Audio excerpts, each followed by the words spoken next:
Welcome back to Mr. DuPage's classroom. This lesson is for my Algebra 2 class. It is 7.2 Day 2 notes. This is the Pascal's triangle portion of the last section we just talked about. The top here, let's look at a plus b to the 0 power. That means that it never happened. Anything I raise to the 0 power would be 1. Okay? This is kind of a, we're going to investigate the Pascal's triangle real quick. A plus b to the first power, what that gets me is a plus b. But that's not everything we want to know about that. What happens in front of the a? There's always a 1 in front of the a, right? Well, the a is also raised to the first power. When the a is raised to the first power, my b is raised to the 0 power. Okay? This is still going to be a plus b. But in front of that, then I have a 1, an a to the 0 power, and a b to the first power. This means exactly the same thing as a plus b. Okay? Let's look at a plus b squared. A plus b squared would be a plus b times a plus b. Well, a plus b times a plus b is a times a is a squared. A times b is ab. B times a is ab. And b times b is b squared. Okay? If we expand that out like I did in the second line there, a squared would be 1 a squared b to the 0 power. ab plus ab is really 2ab. So this would be plus 2a to the first power, b to the first power. And then b squared would really be 1a to the 0, b to the second. Okay? Don't necessarily write down everything. I'll tell you what to write down. Just pay attention for right now. Okay? A plus b to the third power. This would be a plus b times a plus b times a plus b. I would have to do double distribution here, so I'd have a squared should be plus 2ab plus b squared. All of that would be multiplied by a plus b. If I multiply a squared times a, that would be a to the third. A squared times b would be plus, actually let's go 2ab times a. That would be 2a squared b. Let's do b squared times a, so it would be plus ab squared. Then I have b times a squared, so it would be plus a squared b. B times 2ab would be plus 2ab squared, and b times b squared would be plus b to the third. Don't write any of that down. Okay? Now what I want to do here is combine like terms and then write it out like I did in line 2 and 3. So a to the third wouldn't work with anything. 2a squared b, then I have an a squared b, so it would be plus 3a squared b. Then I'm going to look at my ab squared. So I have an ab squared and a 2ab squared would get me 3ab squared. And then I have a b to the third, so b to the third. Now that I've combined like terms, what I'm going to do is I'm going to expand this out like I did in lines 2 and 3. So the a to the third would be 1 a to the third b to the 0 power. The 3a squared b would be 3 a squared b to the first. The 3ab squared would be plus 3a to the first, b to the second, and the b squared or b to the third would be 1 a to the 0, b to the third.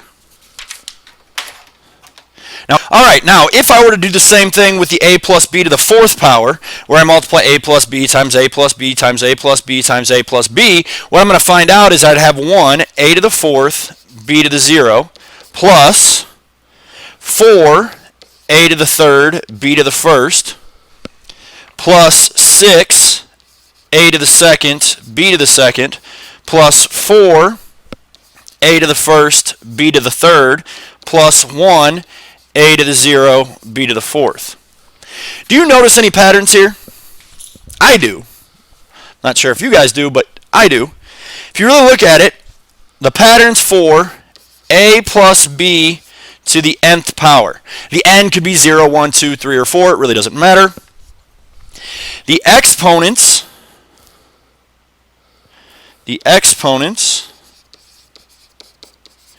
in each term add to the n power, right?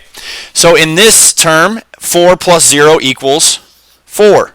In this term, 3 plus 1 equals 4. In this term, 2 plus 2 equals 4. In this term, 1 plus 3 equals 4. In this term, 0 plus 4 equals 4. Okay? The exponents for A start at the nth power and decrease to 0. So if we look here, it started with the 4th power, then it went to the 3rd, then it went to the 2nd, then it went to the 1st, then it went to the 0 power, right? The exponents for B, on the other hand, start at 0 and increase to the nth degree. So it started at 0, then it went to 1, then it went to 2, then it went to 3, then it went to 4. Okay? Those are the patterns we're going to see. Now, we're going to use the Pascal's triangle to tell us what our coefficients for each term are going to be. So Pascal's triangle always starts at 1. Okay? This would be if n were equal to 0. Now what I want you to realize is really there's 3 numbers here. There'll be a 0, a 1, and a 0. In order to get to the next line, what I'm going to do is add the 2 numbers that are in front. So I have a 0. 0 plus 0 is 0. Then I have 0 plus 1 would get me 1. 1 plus 0 would get me 1. And 0 plus 0 would get me 0. Really, when you're looking at the Pascal's triangle, these zeros aren't there. But just realize that that first number is always going to be added to 0. So this would be when n equals 1. My coefficients would be 1 and 1. Now this 1 is added to nothing to go on the outside, so it's 1. Then I would take 1 plus 1 to get me 2. Then this second 1 would be added to nothing to get me 1. This would be if my n equals 3. Again, this 1 is added to nothing, so it's 1. 1 plus 2 would get me 3. 2 plus 1 would get me 3. And 1 plus nothing would get me 1. This would be if my n equals, I'm sorry, this should be 2, not 3. I apologize. 3. Then for if my exponent is 4. This 1 is added to nothing, so I have a 1. 1 plus 3 would equal 4. 3 plus 3 would equal 6. 3 plus 1 would equal 4. That last 1 is added to nothing, so it's just a 1. Then for n equals 5, 1 is added to nothing, so I have 1. 1 plus 4 is 5. 4 plus 6 is 10. 6 plus 4 is 10. And 4 plus 1 is 5. Then I always start and end with a 1. Okay? Always start and end with a 1. So then I have n equals 6. Always start with a 1, like I said. 1 plus 5 is 6. 5 plus 10 is 15. 10 plus 10 is 20. 10 plus 5 is 15. 5 plus 1 is 6. And I always end with a 1. The other thing you're going to notice is these are symmetrical. Right down the middle, everything on the right and left side are exactly the same, right? So what I'm trying to show you is if you can remember, say, this line here, you can build yourself down to whatever level you need to. If I can start at 1, 2, 1, I know that the next line will be 1, 3, 3, 1 just by adding the numbers together. Then if I know it's 1, 3, 3, 1, then I can go to 1, 4, 6, 4, 1. You do not have to memorize the entire Pascal's triangle. If you can, that is great. But I don't expect you to be able to. Okay? So now what we would do is we can use the Pascal's triangle and the ideas of the a plus b raised to a certain power in order to use the Pascal's triangle to expand the binomial expression. The first thing I want you to do is write the Pascal's triangle up top. So I start and end with 1 always. Then I'm going to add the numbers together in between to get myself the next line.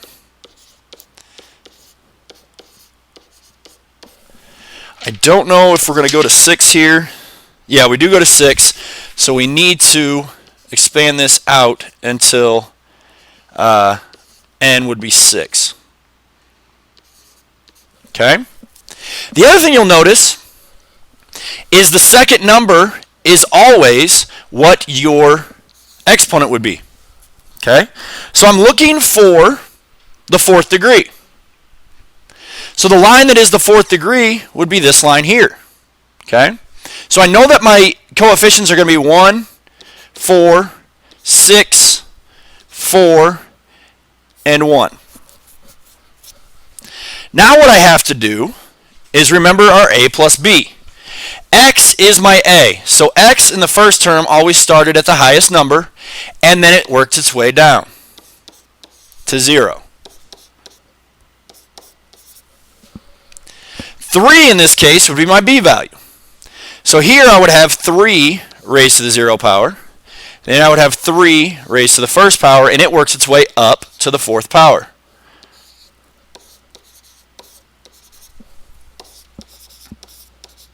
Okay? Now, since it's addition, everything in between is going to be an addition sign. At this point, what I'm going to do is just simplify each term individually. I'm not ever going to have to add anything together. None of the terms are going to actually combine. So what I'm going to do is just simplify this term. Well, I don't need the 1 out front. The x to the 4th, nothing can happen to it, so it's just x to the 4th. 3 to the 0 power would really be 1, so again, I don't need that. Then I'm going to add, and I'm going to go to this term. So the 4 out front, the 4 would be multiplied by my b term. Well, 3 raised to the first power is 3, so 4 times 3 would get me 12. The x to the third would stay x to the third. Okay? The next term I need to go to is here. Well, 3 raised to the second power is 9, so 6 times 9 would get me 54. And my x to the second would stay. Now I need to go to this term. 3 raised to the third power is 27, so I'll take 4 times 27. That would get me 108, x to the first power, so it can just be an x. And then my last term, I don't need the 1. X to the 0 power is 1, so I don't need that as well. I would just look at 3 to the 4th power, which is 81. Now, if you struggle with how I did that, what you can actually do, I'll show you on the second line here, you can actually put a second line of work and then get your final answer, but this is our final answer. Okay? So now again, we need to use the Pascal's triangle. My exponent is a 5, which means I'll be at this line. So my coefficients are 1, 5, 10, 10, 5, and 1.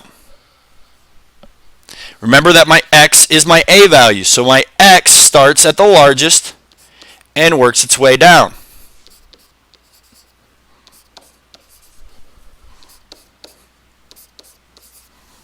Okay? -2 is my b value, so I'm going to put it in parentheses.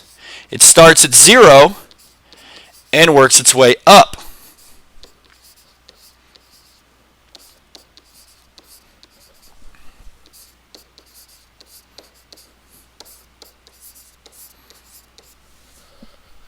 Remember, in between every term is going to be an addition sign to start with.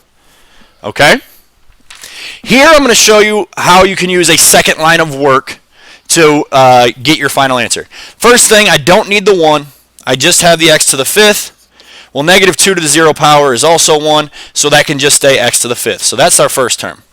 Our second term, however, -2 to the first power will get me a number. So I'm going to add 5, x to the 4th, -2 to the first power is -2. Now I'll go to my third term. 10, x to the third power, times -2 squared would be 4. Then I go to my next term. I add 10 times x squared. Negative 2 to the third power is negative 8. Then I add 5x. I don't need to the first power. If you want to write that in, that's fine. But negative 2 to the fourth power would end up getting me positive 16. So I'll multiply by 16. Plus, I don't need the 1, I don't need the x to the 0. Negative 2 to the fifth power would be negative 32. Okay? So now what I'm going to do, let's put that in parentheses instead of the dot, is I'm going to take each term again, x to the fifth. 5 times negative 2 would get me negative 10 x to the fourth. 10 times 4 would get me positive 40 x to the third. So I've worked with that term, I've worked with that term. Now I take 10 times negative 8, which gets me negative 80 x squared. Then I take 5 times 16, which would get me positive 80 x, and then I have this negative 32. So those are two different trains of thought that you can use in order to work through these problems. Okay? Now we're on to our exponent of 3. If you look back up at the top, you'll find out that your coefficients should be 1, 3, 3, 1. X is still my a value, so it'd be x to the third, x squared, x to the first, and x to the 0. We know that 5 is my b value, so 5 to the 0, 5 to the first, 5 to the second, and 5 to the third. Always addition in between. Now I can work through these problems. Again, with my first term, I do not need the 1. I do not need the 5 to the 0 power, so it would be x to the third. My second term, 5 to the first power would get me 5. So 3 times 5 would get me 15x squared. Then I go to my third term. 5 squared is 25. So 3 times 25 would get me 75x. I don't need x to the first power. If you want to put that in there, that is fine. And then 5 to the third power would be 125. So 1 times 125 is 125. All right. On to problem 4. Problem 4 has to the sixth power. So if you look at Pascal's triangle, you'll see that I need 1, 6, 15, 20, 15. Whoops, that's a little too close. 15, 6, and 1. Start with my x to the sixth, x to the fifth, x to the fourth, x to the third, x to the second, x to the first, and x to the 0 power. Now I need to use my negative 4. So negative 4 to the 0, negative 4 to the first, negative 4 to the second, negative 4 to the third, negative 4 to the fourth, negative 4 to the fifth, and negative 4 to the sixth power. Remember, I always have an addition sign in between. Okay. For my first term, I don't need the 1 or the negative 4 to the 0 power, so it's just x to the sixth. For my second term, negative 4 to the first power is negative 4. 6 times negative 4 is negative 24 x to the fifth power. Then my third term, I have 15 times x to the fourth times negative 4 squared. Negative 4 squared is 16. So 15 times 16 would get me positive 240 x to the fourth. If I go with negative 4 to the third power, if I go to negative 4 to the third power, I have 4 raised to the third, it would be 64. So this would be negative 64. 20 times 64 would get me negative 1,280 x to the third. If I have negative 4 to the fourth power, I end up with 256. So I'll take my 15 times 256. So I end up with positive 3,840 x squared. If I take negative 4 to the 5th power, I end up with 1,024. If I take 6 times 1,024, negative 1,024, I'm sorry, because it's to the 5th power, I would get negative 6,144x. And then if I take negative 4 raised to the 6th power, I end up with positive 4,096.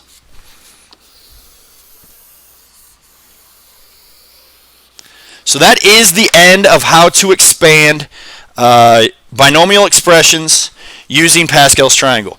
That is going to take some practice, guys. That's not something you're just going to catch right away. Some of you will get it quicker than others, and that's fine. Those of you that it takes a little time, that's also fine. You're going to have quite a bit of practice with this. Just remember how to get your Pascal's triangle. If you can get those coefficients, and then you remember our patterns, those are the two biggest things to be able to expand a binomial expression using Pascal's triangle.